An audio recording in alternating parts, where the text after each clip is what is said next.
টুলটুল বিড়ালের মহাগণ্ডগোল।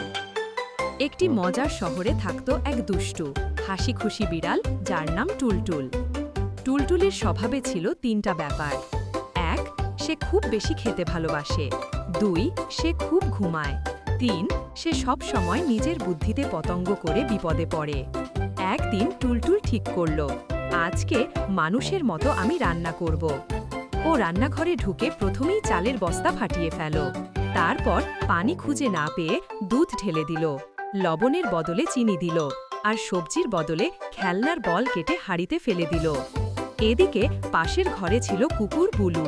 বুলু গন্ধ পেয়ে এসে দেখল হাঁড়ির ভেতরে ফুটছে দুধে ভেজা চাল, টমেটোর জায়গায় লাল বল, আর পাশে টুলটুল নাচছে। বুলু চিৎকার করে উঠল, এটা কি রান্না না দুর্যোগ?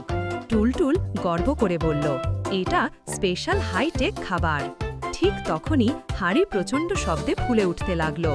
ঢাকনা লাফিয়ে উঠল, ঢাম গরম দুধ চাল মিশিয়ে পুরো ঘরে ছিটে পড়ল। টুলটুল পুরো সাদা দুধে ভিজে গেল। বুলু হেসে গড়াগড়ি। টুলটুল রাগ করে বলল, আমি শেফ হব, কিন্তু আজ নয়, আগে ঘুমায়।